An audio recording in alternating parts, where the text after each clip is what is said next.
we may see the end of two big series tomorrow. You know, it'll be sad to see them go, but I might be okay watching them leave. The hatred, the vitriol, save that for another series. And at the same time, these series could go to 7.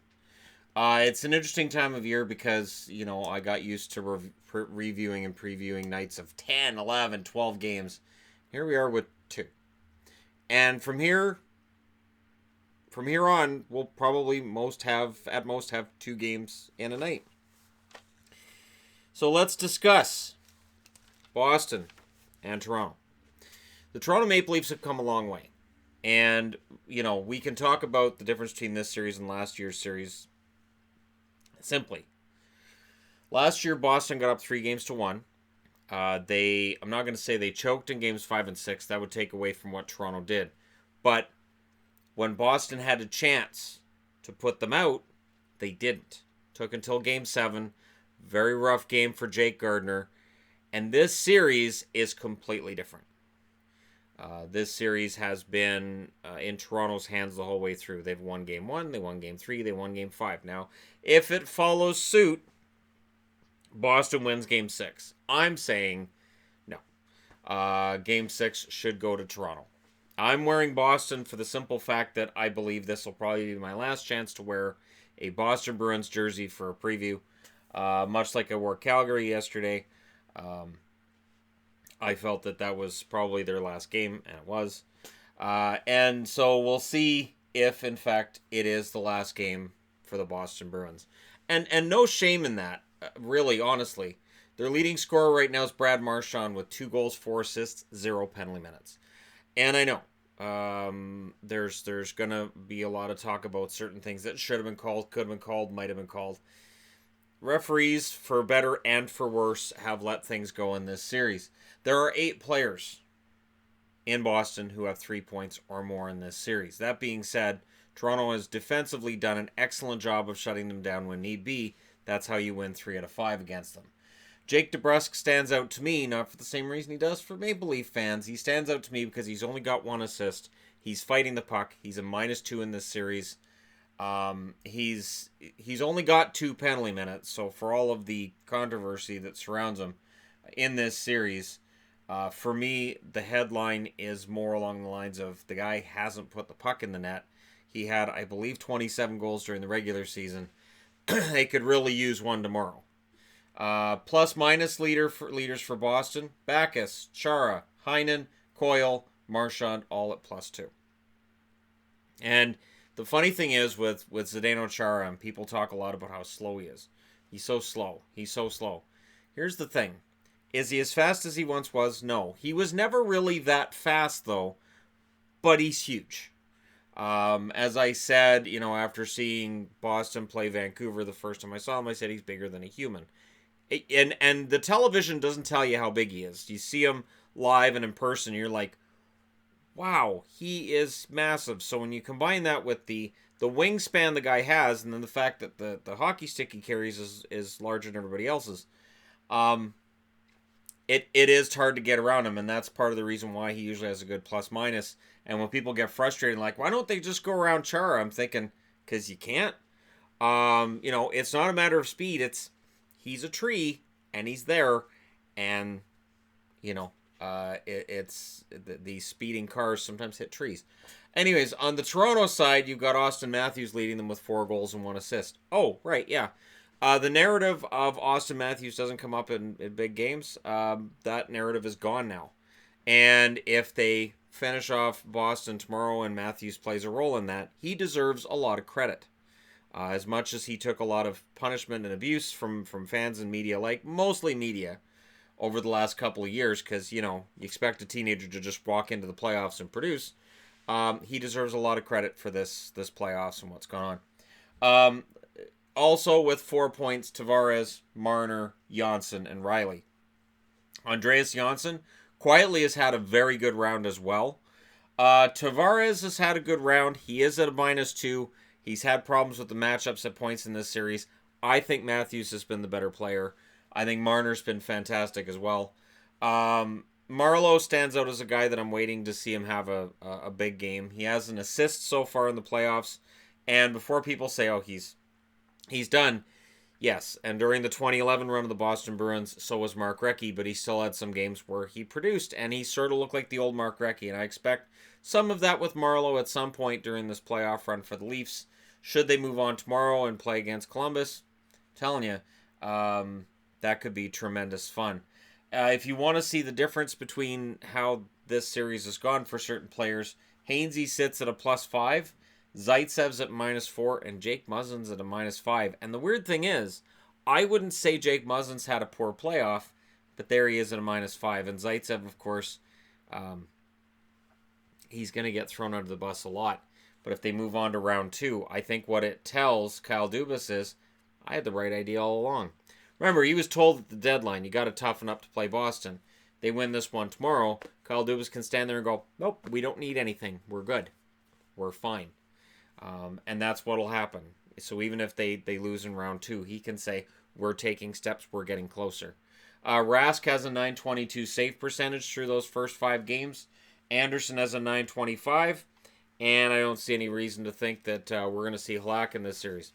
Anybody concerned about the backup for Toronto? No, good, right. That was the whole idea, was that Freddie Anderson would be the guy who plays every minute anyway. So at this point, it wouldn't matter if Mike Palmateer was the backup. So there's that. Anyways, yeah, Toronto's 1-1 at home. I really think this is probably it, but we'll see. That game, of course, is on at noon my time, 3 o'clock Eastern, and I think it's like 10 o'clock in Europe, somewhere around that area. Check your local times. It should be a really fun game, though. I kind of expect to come out of tomorrow going, well, I've still got Dallas, which will make me feel really weird, really strange to say there's still Dallas. It's been so long since Dallas was the last hope that I had in the playoffs. It just feels weird. At least I think so. Was it back in 20? I don't know. I didn't have any hope for them the last time they were in the second round, because that was when they had Lettinen and Niemi, and they just trade them off, and neither of them were playing very well. Okay, that being said, and moving along, let's discuss the San Jose Sharks and the Vegas Golden Knights. Oh, hatred here? That's nothing compared to here. The hatred between the players, between the fan bases, has nothing on this. Now, here's the problem. I'm going to say this straight up front. No, San Jose fans are not jerks. I know San Jose fans. Hello, Harrison. Say hi to Billy for me. And I know San Jose fans, and they're not jerks. They're not. But, you know, once some videos start going viral. And here's the funny thing. So we talk about different things between fans, and people say, well, that's just the way it is, and just deal with it. Look, if you're paying hundreds of dollars for a playoff ticket, not being hassled is a nice thing on top of it. Now, this series, of course, is 3-2 for Vegas. And so far, San Jose has not won a game in Vegas. And this is a troubling thing for the San Jose Sharks. Their leading scorer is Erik Karlsson with 7 assists. Karlsson, best of times, worst of times in these playoffs. He's still at a -2. He had a good game 5. We'll see how things work for him in game 6. There are 7 players with 3 or more points for the San Jose Sharks. So the depth scoring has been decent. To me, Sorensen is the guy who stands out with 1 assist, because Sorensen all year has been a key guy, a spark plug when they've needed it. They need it right now. Going into Vegas, they need it. They need to score first. The number one thing that San Jose needs to do, go into Vegas, set the tone early, and score first. If Vegas comes out and they score 30 seconds into this game, it could be over early. We could be talking after the first period about, well, San Jose's done. Vegas will be playing Colorado, and just going into that. Melker Karlsson still scoreless. It was a running joke at the start of the year that Melker Karlsson wasn't allowed points, because if your name was Karlsson, those points went to Eric. Right now, we're there again in the playoffs. On the Vegas side of things, of course, Pacioretty with 4 goals, 6 assists. Stone, 6 goals, 4 assists. And Stastny with 2 goals, 6 assists. And here's the thing. On, I think it's TSN, they had Conn Smythe power rankings. We're not even done the first round yet. But they do this because, of course, power rankings sort of die off at this time of year. And so you have to come up with some other kind of power rankings. So I guess that makes sense, and they have Stone at the top of it. Well, and again, because I'm like, I could pick some guys from Columbus. I could pick some guys out of other cities, and that's when the whole arguing starts, right? Stastny, 2 goals, 6 assists. Those 3 are your keys for Vegas. If that line gets going against San Jose, again, this could be over early. There are 9 players on the Vegas Golden Knights with 3 points or more. Cody Eakin stands out as a guy with 1 goal and no assists. Eakin had an amazing regular season, very, very solid, has been kind of quiet through the playoffs, so we'll see if that continues. The elephant in the room, as it were, is Martin Jones. Martin Jones sporting an .866 save percentage, but he had a very good Game 5. Can he play in Vegas?